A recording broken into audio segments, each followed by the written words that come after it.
Good evening, I'm Meryl Friend and welcome to News Geelong on our final winter Friday night, the 27th of August.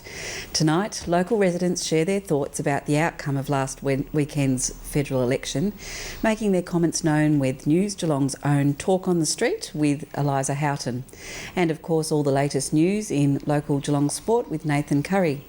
The Geelong Cats are playing an early game at Skilled Stadium tomorrow afternoon, and News Geelong caught up with senior coach Mark Bomber-Thompson at the latest press conference and all the finals fever of local footy. And we look at the weather forecast for our final winter weekend and the last few days of the season with Lani Salathiel. But first, Geelong is well known for its cultural hub and local talent, and in October 2010 a new purpose-built music college will open its doors. Oxygen College is a professional studio facility which will cater for creative and technology-driven music industry training. It will offer nationally accredited contemporary performance composition and sound production qualifications. Short and part-time courses will be available, as well as vet music and full-time diploma courses. Takeia Beard found out more. We're here at the Oxygen College for students specialising in music. So what sort of classes will be offered at the college? There's two main streams. There's the audio engineering, which is all the sound and technical production side of things, and there's the music performance and composition. They're the two main streams, and they break into different levels within those streams. So how different will the curriculum be to mainstream school? Well, this is the specific courses that we're running that are specialised in the industry, in the music industry in particular. So in terms of the way that people are learning here, it's focused learning towards the music industry. And what facilities will be available at the college? We have 4 state-of-the-art recording studios. And when I say state-of-the-art, they've got the latest of everything that's available, so we're pretty excited about that, and the students that we have enrolled are extremely excited about that, because that's probably one of the hardest things for the students to get their hands on, is the equipment. And also we have 6 rehearsal suites where the students can practice from the performance stream. They can go in and rehearse and rehearse and rehearse and have the facilities so that they can actually perfect their art in. How many students will the college cater for? In the first year of operation, we're limiting our numbers to around 80, and then the second year, there'll be the second year of intake, which will sort of bring it up to about 140. Okay. So what is the aim for students who attend the college? Well, depending what level of study they're subscribing to, so if they're at a Certificate 2 level, that's your Year 9 and 10 students, that's an appreciation course when they're just getting in on the fundamentals or the foundation skills involved with music. If they're doing our diploma courses, they're looking at sustaining careers in the music industry. So it really depends on what level of the scale they're entering our curriculum at. Takeia Beard at the Oxygen College for News Geelong. Thank you, Takeia. All residents in and around Geelong know what a unique location we have, particularly when discussing beaches. Bells Beach, located between Torquay and Anglesea on the Great Ocean Road, is famous for the Rip Curl Pro held each Easter. Now it's also famous for being voted Australia's #1 beach in a competition run by whatif.com where 3,000 people voted. Debbie Meaney was down at Bells. The votes are in and the people have spoken, and I'm not talking about the recent federal election.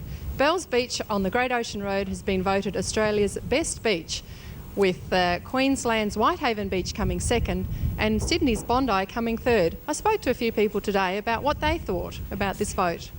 So Pete, why do you think Bells has been voted the best beach?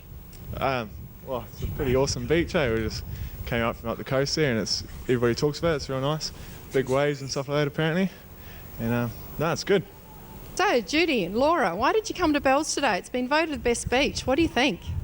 We're from the States, and the tourist books all mentioned it, and we watched Farscape, and they said that some of the scenes were filmed here, so we decided to stop. What did you think, Laura? It had a lot of big waves and it was cool. This is Debbie Meaney at Bells Beach for News Geelong. Thank you, Debbie. Public relations students from the Gordon Technical College have instigated their own PR event called Streets Are Alive. Running from the 1st of October until the 3rd, Geelong streets will be filled with artwork and local, regional, national and international street performers. Andria Cozza attended the launch at the Gordon Gallery. Public relations students at the Gordon launched their program Streets Are Alive, and News Geelong spoke to some of the students involved and the CEO, Grant Sutherland. What's on offer during the Streets Are Alive program on October 1st to 3rd? Well, firstly, Andria, I'm really glad you asked me that question because I don't think that much of that came out here at the launch tonight. We've got a really fantastic program of artists. They're all, one thing they have in common is they are all street performers. They are local, regional, national and international. In fact, one of the artists is still appearing at has just yet to return from appearing at the Glasgow Fringe Festival.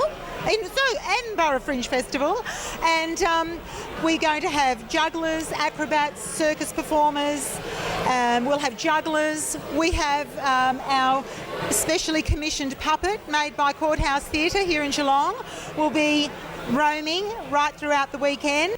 And Alison, who's behind this great program?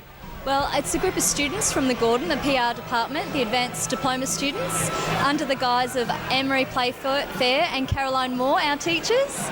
We all work together and we're, what's the word for it? We're learning on the job. It sort of makes it quite unique. Yeah, it's very good. So how's it different from other events? Well, that it is unique that we're learning as we go. We have been giving some direction and then we're actually taking part in real things. Grant, what skills have the Gordon students gained from the Streets Are Alive program that they've been involved in organising? Well, they've really, covered the whole facet of PR. They've really had to learn about sponsorship and about learning about the media, learning about budgets, event management. So they've really had the whole spectrum of PR, which is really important. But I think what's really more important is actually learn it through a real live event. So I think that's actually fantastic for their skill development. Andria Cozza at the Gordon Gallery for News Geelong. Thank you, Andria. This is News Geelong here on Channel 31 Analog and Digital 44 as we go to a break and return with more news after this.